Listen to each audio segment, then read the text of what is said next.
Welcome back to Rayo 7 channel, where football drama meets real analysis. And yes, Manchester United have done it again. 8 goals, 0 clean sheets. One very confused Old Trafford. Manchester United's 4-4 draw against Bournemouth wasn't just a football match. It was a full-on Premier League experience. We saw goals, absolute chaos, wild momentum swings, and a late equalizer that left fans staring into the distance, asking one simple question: are Manchester United actually improving, or are they just getting better at entertaining us? Let's break it all down.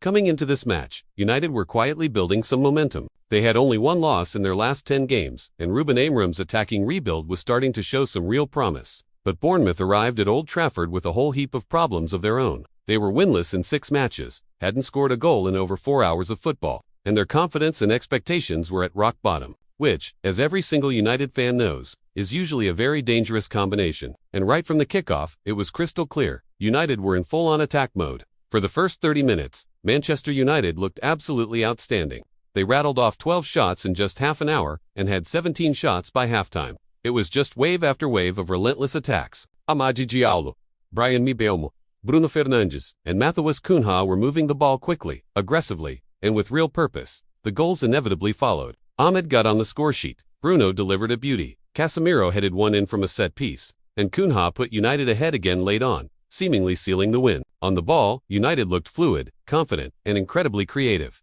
This is exactly what Ruben Amorim was hired for. The team has now scored 30 Premier League goals this season, the same number as Arsenal, and only behind Manchester City. So, with all that firepower, what's the problem? Well, the problem is, Manchester United simply cannot defend their own goal. It's a defensive nightmare. Despite all that attacking quality, United have kept just one single clean sheet all season. To put that in perspective, that's fewer than 19th place Burnley. Yes, Burnley. Bournemouth, a team that had been struggling badly for goals, scored 4 times at Old Trafford. Antoine Semenyo scored his first goal since October. Evan Elson scored his first since way back in August. And then, Junior Krupi came off the bench to break United hearts with that late equalizer. At one point, the Bournemouth fans were singing, "Man United, it's happened again." And honestly, you can't blame them. It's a fair point. United scored 4 and conceded 4. Again, it's becoming a pattern, and not a good one. This match also marked the first real tactical experiment from Ruben Amorim. His usual 3-4-3 system shifted into a hybrid shape that, at times, looked more like a 4-4-2. Going forward, it worked beautifully. The attack was dynamic and unpredictable. But defensively, let's just say the balance wasn't quite there yet. The new shape left them exposed, and Bournemouth took full advantage. Amorim even admitted it himself after the match. He said, "We are lacking quality when we defend our goal."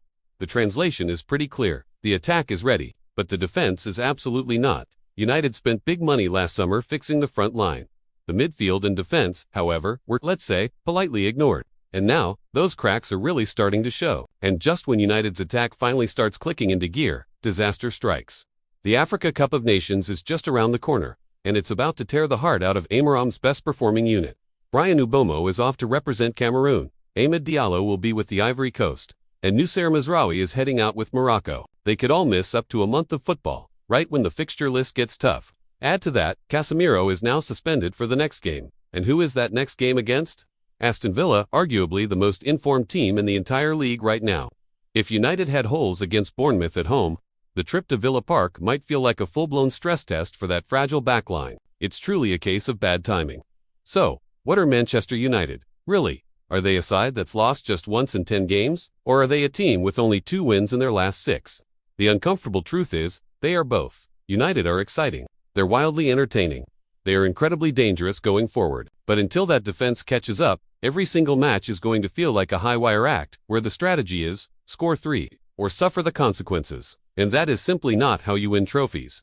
Ruben Amorim has fixed one major problem. The goals are flowing again, and Old Trafford is seeing some thrilling football. But now comes the much harder job: finding balance, instilling structure, and building defensive reliability. Because thrillers are fun for the neutral, but trophies are what truly matter. And unless United can sort out that backline soon, January, or more likely, next summer can't come quickly enough. If you enjoyed this breakdown, make sure you subscribe to Rayo 7 channel. Drop a like on the video, and let me know in the comments. Are Manchester United building something real under Amorim, or are they just entertaining us on the way? Thanks for watching.